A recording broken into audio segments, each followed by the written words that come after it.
Singer Mangli బంధువులం అని చెప్పుకుంటూ కొంతమంది వ్యక్తులు తమను నట్టేట ముంచేశారని బాధితులు ఆరోపిస్తున్నారు. మైక్రో ఫైనాన్స్, రియల్ ఎస్టేట్ వ్యాపారాల్లో పెట్టుబడి పెడితే భారీగా లాభాలు గడించవచ్చని ఆశ చూపించి తమ నుండి లక్షల రూపాయలు కాజేశారని వాపోతున్నారు.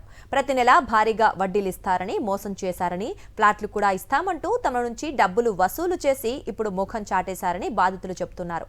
దీనిపై మరింత సమాచారం మా ప్రతినిధి రవిచంద్ర అందిస్తారు. తీగలాగితే డొంక కదిలినట్లు ఉంది మంగ్లీ బాధితుల సంఖ్య. అయితే గతంలో సుబ్బారావు అనే అడ్వకేటు పంజగుట్ట పోలీస్ స్టేషన్లో బాధితులతో కలిసి ఫిర్యాదు కూడా చేశారు. ఆ తర్వాత పోలీసులు కేసు నమోదు చేశారు. అధిక డబ్బులు ఆశ చూపించేసి మోసం చేసినట్టు చెప్తున్నారు బాధితులు. మన దగ్గర బాధితులు ఉన్నారు. అంతేకాకుండా మంగ్లీ బాధితులు సుబ్బారావు దగ్గర తీసుకొచ్చినట్టు వాళ్ళు ఉన్నారు. చెప్పండి, అంటే ఏం జరిగింది చెప్పండి. చాలామంది బాధితులు మా సైడ్ ఉన్నారు. ఎందుకంటే వాళ్ళు ఒక 2 నెలల క్రితం నన్ను వచ్చి అప్రోచ్ అయ్యారు. అన్న మేము ఇట్లా ఇన్వెస్ట్మెంట్ పెట్టినాము, ఇన్వెస్ట్మెంట్ పెట్టి మేము కోట్ల రూపాయలు కోల్పోయాము, మాకు అన్యాయం జరిగింది, మాకు పట్టించుకునే నార్దులు లేడు, ఈరోజు మేము చాలా రోడ్డున పడ్డామని నా దగ్గరకు వచ్చారు. వచ్చిన తర్వాత ఏమైందంటే నేను అంత వివరణ తెలుసుకున్న తర్వాత హైకోర్టు అడ్వకేట్ సుబ్బు గారికి నేను ఈ కేసు అప్పగించిన తర్వాత మంగ్లీ గారు వారికి బెదిరించడం జరిగింది. నాకు ఎవడో రమావత్ మద అన్నట్టు నాకు తెలియదు, దీనికి నాకు సంబంధం లేదు, ఇదొక్క పదమే మాట్లాడుతుంది. ఇప్పుడు తెలియకపోతే ఇప్పుడు ఎవరు ఈయన? ఇప్పుడు ఇక్కడ ఉన్నాడు కదండి, ఇప్పుడు ఇక్కడ ఈయన రమావత్ మధు, ఇక్కడ ఉన్నటువంటి ఆయన శివ, ఇక్కడ ఉన్నటువంటి ఆయన భరత్. ఎవరైతే డబ్బుల కట్టలు ఈరోజు చూసి అందరూ ఆశ్చర్యపడిపోతున్నారో ఆ డబ్బుల కట్టలు కౌంట్ చేస్తున్నటువంటి వ్యక్తియే ఈ భరత్. దాంట్లో ఈయన శివ కూడా ఉన్నాడు, అది ఒకటి. అండ్ ఇప్పుడు ఈ రమావత్ మధు అనేటువంటి వ్యక్తి కట్టించుకుంటున్నటువంటి ఇంటికి ఆ యొక్క తాండకు కూడా మంగ్లీ గారు స్వయంగా రాత్రి 1 గంట సమయంలో వెళ్ళారు.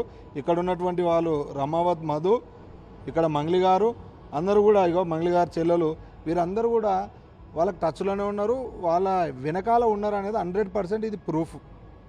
ఈరోజు ఆమె నాకు అసలు ఆయన ముఖం చూడలేదు, ఆయన ఎవరో నాకు తెలియదని అంటున్నారు కదా.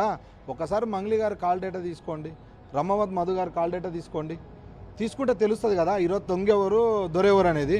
రమావత్ మధు వచ్చి మా దగ్గర పెట్టుబడులు పెట్టండి, మంచిగా ఉంటుంది, ఇట్లా రిటర్న్స్ ఇస్తాము, ల్యాండ్ ఇస్తామని చెప్పినందుకు మేము ముందరకు వచ్చి ఇన్వెస్ట్ చేయడం జరిగింది. తర్వాతకి 20 లక్షలు పెట్టినా. 20 లక్షలు అంటే ల్యాండ్ ఇస్తా అని చెప్పినారు, రిటర్న్స్ ఇస్తా అని చెప్పినారు. At the same time Mangli వాళ్ళ బ్రదర్ కూడా మా దగ్గరకు వచ్చి చెప్పినాడు అనమాట. రమావత్ మధు, మన శివ చౌహాన్, భరత్ చౌహాన్ వాళ్ళంతా వచ్చి మా కర్నూలుకి. మీరు పెట్టినట్టుంటే ఒక పెట్టుబడి డబుల్ అవుతుందని చెప్పిర్రా, లేదంటే ఇంట్రెస్ట్ ఎక్కువ ఇస్తామన్నారా? 4%, 8% అన్నారా? ఏం చెప్పి 5% ఇస్తా అని చెప్పినారు, ల్యాండ్ కూడా ఇస్తా అని చెప్పినారు, 5% ఇస్తామన్నారు, ల్యాండ్ షూరిటీకి ఇస్తా అని చెప్పినారు.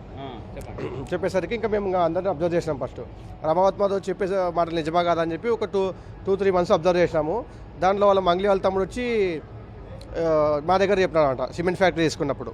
ఆ సిమెంట్ ఫ్యాక్టరీ తీసుకోవడం వల్ల మేమంతా ఇంట్లో పెట్టడం జరిగింది. మా సైడు ఉన్న వాళ్ళు ఒక 35 దాకా, మొత్తం ఒక 70 లక్షల దాకా మా సైడ్ నుంచి అంతా మా బ్యాచ్ ఎవరైతే 130 మంది ఉన్నామో దాదాపు 10 కోట్ల చేంజ్ వరకు మేము పెట్టడం జరిగింది. బాధితుల వైపు మేడం నిలబడి అందరికి న్యాయం చేయాల్సింది కోరుకుంటున్నాము. మీడియా మిత్రుల్ని అందరూ చెప్పండి, మీరెంత నష్టపోయారు చెప్పండి. నేను 10 లక్షలు పెట్టాను సార్.